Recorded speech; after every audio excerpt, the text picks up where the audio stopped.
The End is Minecraft's third dimension. It is the place where you can find some of the best loot in the game, coolest looking structures, and literally where you fight the final boss. And it's also extremely boring. Okay, so The End is kinda cool. Traversing over the huge gaps of void between islands is really dangerous. The whole barren otherworldly atmosphere makes this place really unique. But besides the Endermen themselves and maybe the Shulkers, there really isn't much to see here in terms of mobs. So today I am going to be making 3 new mobs that I think could make this place even more interesting. And by interesting, I mean like a total living nightmare.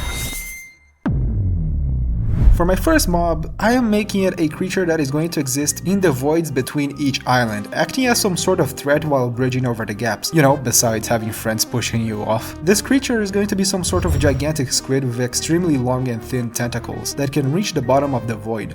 I was inspired by this old creepy video of this mega pinna squid. You know, it actually kinda looks cute and less demonic when it's not in the dark. I think that a squid fits the End perfectly because if you really look closely, you realize that all of the End is inspired by underwater things. The End ships are, well, ships, the Endermen drop pearls, and the Shulker is a clam. So I began to model the mob, and after I was done finishing the shape of the head, I gave it 4 very long and thin tentacles. And after that I was satisfied with the shape, I began to give it a texture. Pretty creepy, I like it a lot, not gonna lie. And just for some extra detail, I added these moving flowing hairs falling off of the side of its head. And the animation is going to be pretty simple. Basically, it's going to be hovering slowly in the air. And if you're not paying attention, the tentacles can push you off the edge. But you can also find them floating around these smaller islands. And if you look at them in the eye, they will get mad and do this special spin attack. Okay, and here we are in the End, testing the giant squid. And you know, it actually looks way nicer than I expected. I like it a lot, actually. You know, I think I'm quite proud of this one, not gonna lie.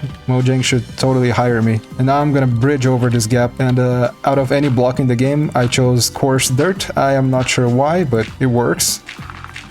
Oh, look at that. It looks really cool. It's kind of like the ghast's nice cousin, you know, but with way longer tentacles, which I don't know if that makes it better or worse. Uh-oh. Oh, you're getting pretty close. Way too close, actually. And with this magical spyglass that just appeared in my hands, legitimately, look at that. Oh, it looks really cool. Looks way better than I expected. It's kind of creepy, though. Ugh, I don't like the eye. Uh-oh. Oh, you're kind of close. It's not a good thing. Yeah, a little bit too close. Oh, it's doing the thing. Oh, no. Better get going. Uh-oh. Uh-oh. Oh. There we go. No, no, no, no. I think we've seen enough of him. Wait, I just realized. Where's my skin? Why am I Luigi? Okay, so for the second mob, I wanted something kinda different. You know how Mojang will never add herobrine to the game? We did get the creaking recently, which I guess it's pretty cool, but we never got to really see that mob that stalks you from a distance and then disappears and reappears randomly. Of course, that a mob like that would never really fit vanilla overworld because some players just don't want to deal with that. It would get annoying very fast, and some people just don't enjoy horror. But since the End is already pretty empty and nothing really important happens here anyways, I think that a mob like that wouldn't really hurt anybody. So I decided to call this mob the Shifter, and it would mimic the player's skin and it would appear in the distance watching you menacingly. And as it gets aggressive, it would teleport towards you. I also made it so you can find signs of this creature by finding overworld related blocks around the End, such as flowers, grass, or some strange and glitched houses and other nonsensical structures floating in the void. But then you may ask, okay, isn't this kind of boring? And it kind of just looks like a worse version of Herobrine. However, if you end up getting close to it, my plan is to make it so the Shifter would transform into an abomination, which is very aggressive. So I began by modeling a creature that resembles an Enderman but looks very distorted and crooked. I made its limbs very long and I gave it a jaw that opens widely, similar to every other Enderman. And then I covered its body with a purple veiny skin. And then for some reason I gave it hair. I think it kinda helps to make it look more slightly human. The next step was to animate it coming out of the fake player model. And I gotta say, this animation would freak me out if I saw it in survival. Oh yeah, that looks gross. That's awful. Yeah, exactly what I needed. 10 out of 10. Okay, and here we are. So this thing is really fast and like really hard to spot because it teleports all over the place. So that's why I'm using this spyglass.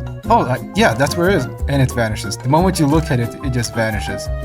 It's a little goofy. It's kind of awkward, but also kind of creepy in its own way.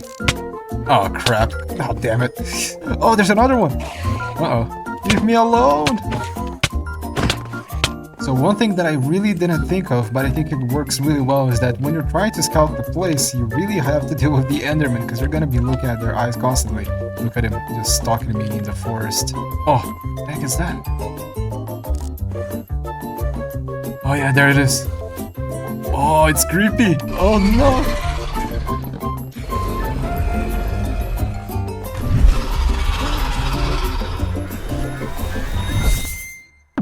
Okay, and now finally for the last creature, I had to decide where it would be. I wasn't really quite sure of what I wanted yet until I stumbled upon this image that shows the generation of the end dimension. And it shows a massive void between the main island with the Ender Dragon and the outer islands where you find the Elytra. And you can actually cross this gap without having to defeat the Ender Dragon first by making a bridge. So I thought of making a mob which will exist in this void just to ruin the day of any players thinking that they can get the Elytra without having to defeat the Ender Dragon first. So I had to do something related to the Ender Dragon, as a way to explain where the hell did all the other dragons go. Clearly something happened to them since you can find multiple heads attached to the end ships. It's really funny, like, this is such a sad ending for a mob like this. Imagine being a literal god just to end up as a decorative object. So my goal was to give the dead Ender Dragons some respect by making them into ghost dragons. So I began to model the body of my goat zombie dragon, which was pretty basic, although slightly different from the Ender Dragon, just to look more unique really. But the cool part was making it look like it was an undead dragon. After I finished the main body, I gave it deep glowing purple eye and I textured its body to make it look like the skin is falling off, and I covered in holes, so it looks rotten. And at the bottom, I added a bunch of exposed rib cages, so half of its body looks like it's falling apart. And then I finished it by adding a pair of tattered wings. After I was done, I kind of realized that I forgot to add the back legs. Let's pretend they just fell off, alright? Don't worry about them, it's fine. So I know I was supposed to be showing the dragon I just made, but I'm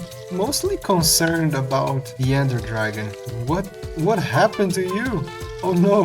What is this? Oh, I'm so sorry, poor creature. I did not intend to make this. I think this somehow managed to be scarier than what I just made. So I began to bridge into the void in hopes that I would eventually trigger the dragons to spawn around me. And after not waiting for too long, they quickly started swarming and behaving in a very, let's say, peculiar way. Oh, there it is. What? Whoa, what the heck? Huh? It vanished. Oh, there's another one. What is happening? Why is it moving like that? Not planned for it to move that way, but why is it doing a 360? That was completely unnecessary. Maybe it's just a display of force, you know, it's kind of like a T-pose. It's trying to assert its dominance over me by doing a completely unnecessary 360 flip in the middle of the air. But then eventually ended up getting killed. Yeah. So I guess this is the end. No, I mean like literally the end of the video. So let me know what you think of the mobs in the comments and see you next time.